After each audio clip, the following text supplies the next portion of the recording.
Most of us can't even imagine the anguish of the families who have loved ones on board that ill-fated flight. Psychologist Erik Fisher joins us now to talk about what they're going through and how they're beginning to grieve. Thanks so much for being with us. Let me just make this point, obviously. We all dream of saying goodbye to a loved one in a particular way, at old age, at the bedside, in very conventional terms. Long time to say goodbye, and then a clear beginning to the time to mourn.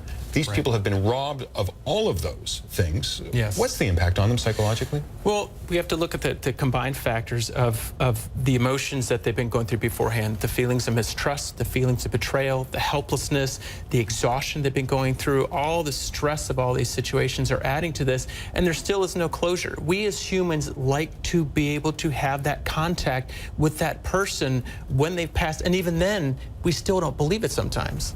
That's, in fact, a crucial point here. The person, the remains. Every culture, every religion, every one of us reveres the remains of a loved one who dies, and they don't have human remains. How important is just that tangible, physical fact the person's absent?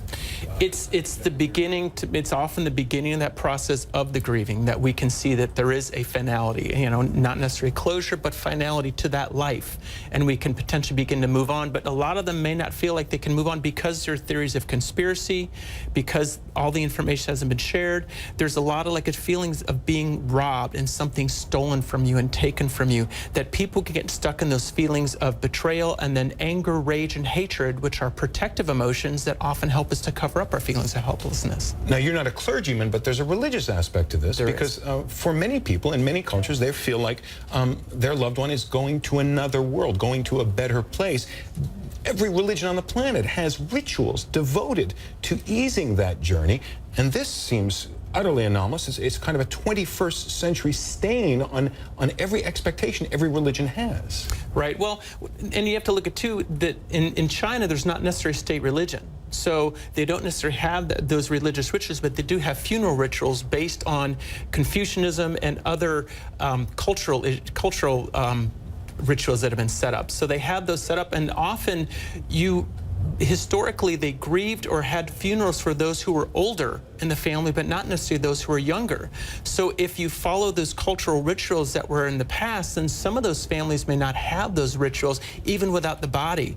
There's potentially no way to follow through on some of those rituals, which creates even more sense of grief and helplessness in the grieving process. Now, you talked at the very outset about closure, which is something people, they hope for. I don't know if anyone really gets it, but what kind of closure are these people ever going to get?